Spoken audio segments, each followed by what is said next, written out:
Nos últimos episódios, apresentamos a Amazônia e o seu potencial pedagógico, demonstrado através de sua rica biodiversidade e cultura.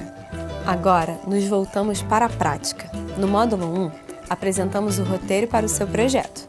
No módulo 2, falamos sobre a trilha pedagógica e no terceiro, a história dos sentidos. Já nesse módulo 4, vamos apresentar uma atividade relacionada à educação e à comunicação. Vamos botar o pé no parque e pensar a educação ambiental na prática?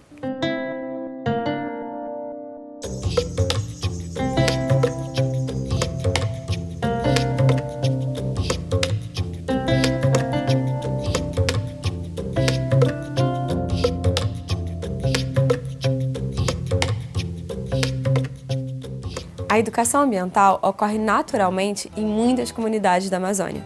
Porém, muitas vezes não tem esse nome.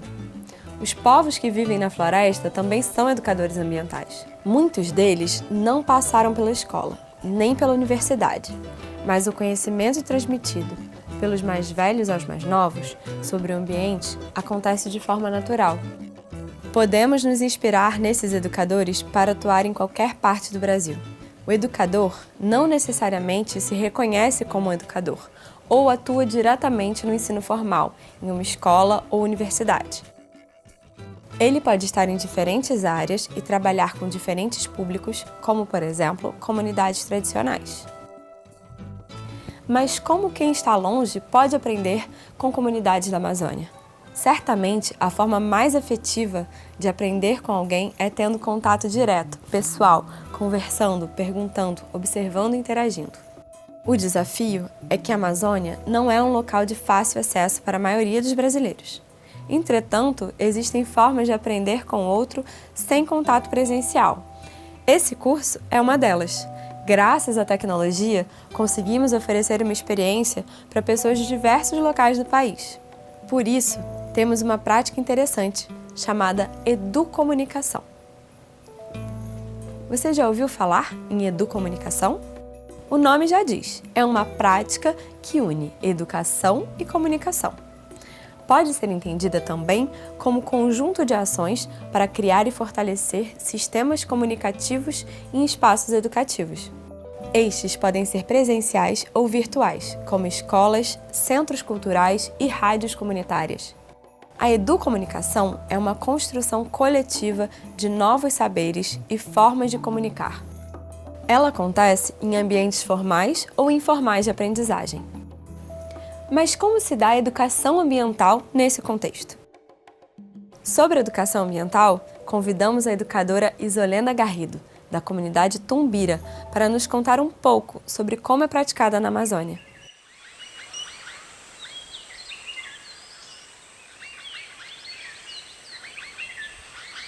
O meio ambiente, essa linguagem era muito distante do povo, porque não era algo comum para as famílias ouvirem falar sobre cuidar. Então tinha a concepção de que a floresta não vai acabar, o rio não vai poluir, todos os recursos da natureza jamais irão acabar. Era essa concepção. Então a gente teve esse trabalho de fazer entender que havia uma mudança climática, que havia todo um desmatamento acontecendo, não na nossa região, mas estava chegando para o nosso lado, porque nós estamos na região norte. Não é algo fácil de você atingir o ser humano na sua propriedade quando ele está acostumado a viver de uma forma tão sadia, digamos assim. E o outro lado mostra o inverso, porque enquanto ele trabalha desse modo sadio, no meio da floresta, tem outro grupo de pessoas que estão por fora, queimando, depredando, e que traz esse reflexo para todas as pessoas. E aí nós começamos a trabalhar essas questões dentro da escola. Então nós conseguimos impedir que madeireiros continuassem o trabalho de extrativismo e explorador da região, como também nós conseguimos retirar o extrativista de areia que tinham aqui na região. Então foram pequenas ações que as pessoas começaram a falar, reclamar, e aí assim, a escola ela se tornou o núcleo da comunidade para trabalhar essa questão, não como educação somente, mas como sobrevivência, como cuidado e proteção para nós mesmos, não só nós de comunidade, porque nós somos parte integrante desse mundo, mas principalmente como parte de um planeta, parte de uma vida, que essa vida é para todos, não está falando só do ser humano. Isolena nos conta também sobre grandes educadores e defensores da floresta. Além disso, nos relembra que não só pessoas, a natureza também nos ensina muito e precisamos estar atentos aos seus ensinamentos.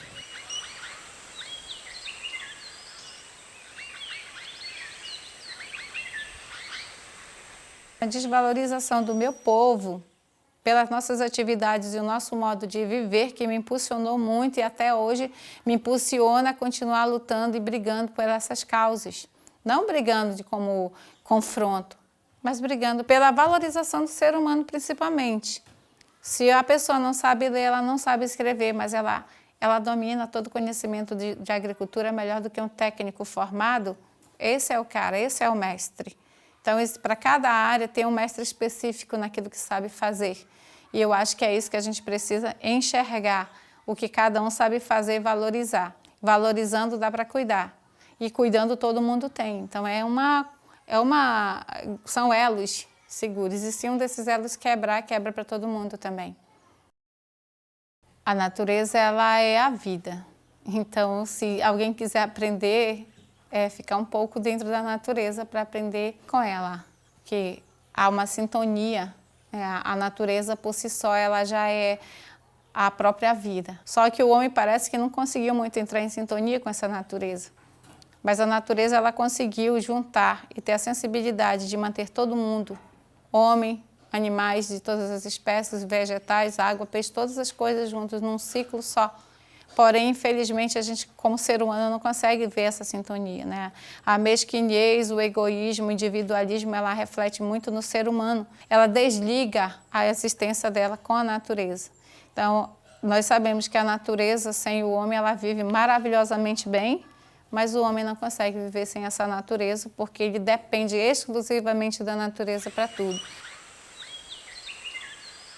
Uma das formas de aprender com a natureza pode ser através da observação, do registro e do compartilhamento de experiências. Isso pode acontecer, por exemplo, em uma oficina de educomunicação. Elas podem ser muito diferentes, em função dos recursos das escolas ou das comunidades. Mas o seu objetivo tem que ser o mesmo: promover a livre comunicação entre as pessoas, a fim de conectar, capacitar e espalhar a mensagem. Isso pode ser alcançado utilizando os recursos disponíveis. Pode ser através de rádio, TV, fotografia, teatro, internet e outros meios de comunicação. Os materiais necessários são papel e caneta, se forem jornais e revistas, câmera digital, telefone celular, computador, internet, entre outros. O resultado esperado é o fortalecimento das próprias comunidades a partir do compartilhamento de conhecimentos. No nosso caso específico, a educomunicação pode informar sobre diversas questões ambientais, como, por exemplo, as unidades de conservação.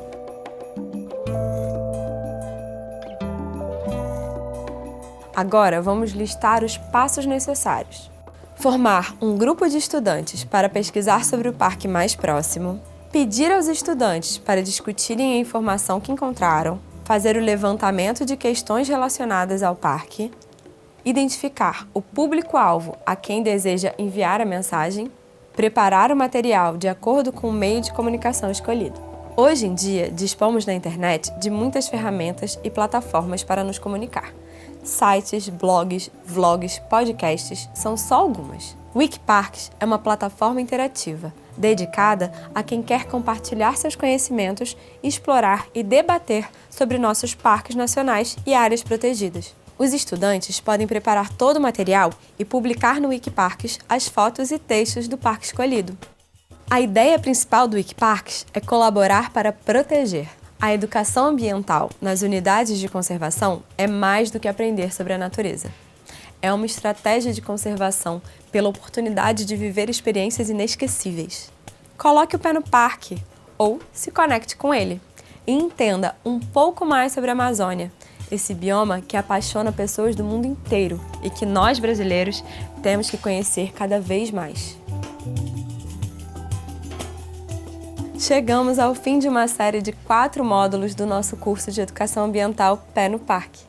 Espero que tenham aproveitado e que continuem nessa trilha, em busca de uma reconexão com a natureza. Até a mata!